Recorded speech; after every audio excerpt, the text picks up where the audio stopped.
Two former Florida State Seminoles are headed to SEC programs with Luke Kromenhoek and Destyn Hill after entering the transfer portal during the early parts of this offseason for Florida State.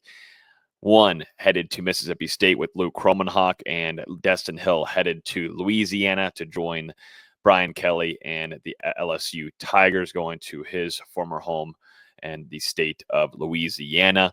As we know, Luke Kromenhoek was kind of a surprising move on his end, entering the transfer portal with Florida State bringing in Gus Malzahn, new offensive coordinator, and building a new offensive staff. Yes, there are some former staff members from this last season staying on, and of course, Tony Tokarz, Florida State's quarterbacks coach as well. That didn't really change much, though, in the intention for Luke Kromenhoek of entering the transfer portal. He is going to have 3 years of eligibility left for him, as he'll spend his next year, just depends, year 2, 3 years. We'll see what it ends up being in Starkville for Mississippi State. He was a top 100 prospect in the 2024 class coming from Georgia.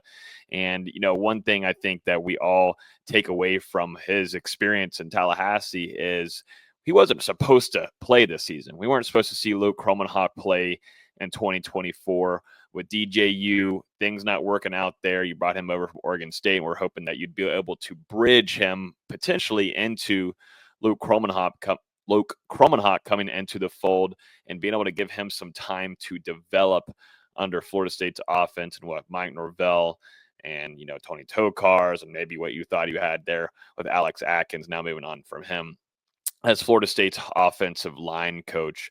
His stats from the 2024 season overall: 44 of 84, 52% completion percentage, and 502 yards on air. He had 3 touchdowns, 2 interceptions. He also ran 63 rushes and 113 yards. With Florida State's offensive line, it's hard for any kind of quarterback to really develop overall, but have any kind of chance to grow as a quarterback. And, to me, you had the mix of Brock Glenn in there too, as well, who now, if you're looking at Florida State's quarterback room outside of, Brock Glenn, you brought in Thomas Castellanos coming in from Boston College, which I think, probably stirred up to where, Luke was contemplating, is this the right place for me? I thought maybe I would be the potential starting quarterback going into the 2025 season.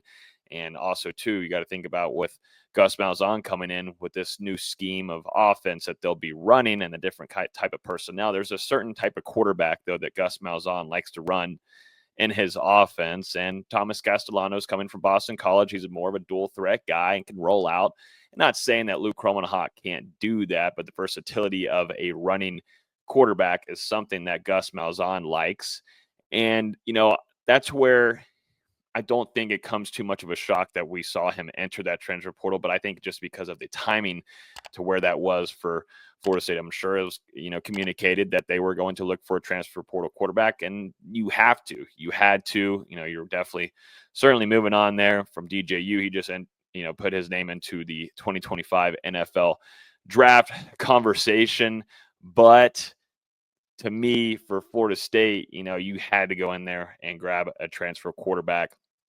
Nonetheless, one thing which is pretty funny here, the Bulldogs and Mississippi State also went 2-10 overall on their 2024 season, 0-8 in the SEC, and Jeff Lebby's first season as a head coach. As we do know, which is pretty funny here, former FSU quarterback commit Chris Parson was over there with Mississippi State, but he has entered the transfer portal, and now Luke Kromenhoek is transferring to Mississippi State. But Florida State has had a handful of guys enter the transfer portal, and we're going to get to Destyn Hill here in just a second. But Deuce Spann, Jackson West, Byron Turner Jr., Tomiwa Dorojawe, Omarion Cooper, Destyn Hill, like I just mentioned, Lamont Green Jr., Julian Armella, Brian Courtney. Julian Armella actually just transferring over to UCLA. Darian Williamson, Darrell Powers, DeMarco Ward, Grady Kelly, and Marvin Jones Jr. So, yeah, as of right now, this the quarterback room for Florida State is Thomas Castellanos. You've got Brock Glenn, and you've got Kevin Sperry, the former Oklahoma quarterback commit, and he's coming in as a 4-star signee for that quarterback room. Now going over to Destyn Hill. He is headed back home in Louisiana, going to the LSU Tigers. This is one, to me, whenever the news broke, surprised me, and two is more of just kind of like, damn, we had waited so long. We had heard all the kind of chatter off the field, and what Florida State, playing really patient. Mike Norvell doing a lot of, trying to get this young man into Tallahassee and into the program, and the program overall staying really patient through the process. And from what I've heard, it was really hands-on in helping that guidance to getting into Tallahassee. And, now, didn't get to see him really at all this last season due to an injury in the offseason beforehand. But he's headed to the LSU Tigers. He put out a quote, and I want to bring that up real quick, of, his comments with Rivals Sam Spiegelman, and might have taken a little bit of a shot at Florida State in the comments here. You guys let me know in the comments if you think there is one. But talking about LSU here, he says it's a big support system, a bigger opportunity to get better with more resources. And the main thing, it's all about getting better and getting one step closer to the NFL. I'm going to wide receiver university. And maybe a little shot there on get better with more resources. Florida State is putting a lot of money into funding. I mean, they've got a football-only facility that's being built literally right now as we speak, right in front of the Moore, right next to Doak Campbell Stadium. But maybe a little shot, maybe not. Maybe just speak the truth here, and maybe we're just thinking too much into it.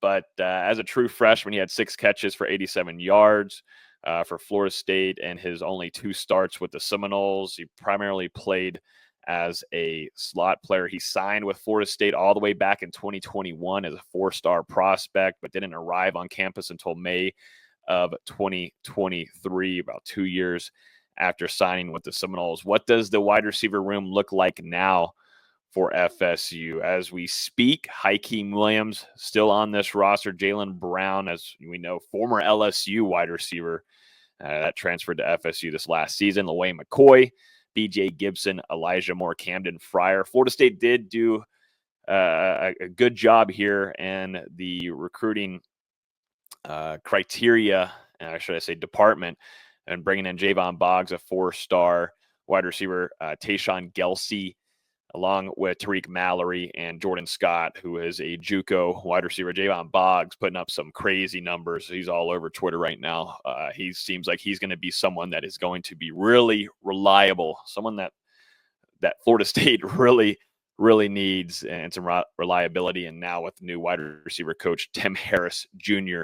coming in, he's got a lot of work to do. And I think, to me, is also trying to retain some of these talented younger wide receivers that I think a lot of Florida State fans, along with me covering the team, want to see more of. So yes, Luke Kromenhoek and Destyn Hill finding new homes into the SEC. Let me know your thoughts on that in the comments below. If you enjoyed the video, hit the like button. Would definitely appreciate it. And hit that subscribe button with the bell, because you get notified every time we release a new episode. Thanks for watching.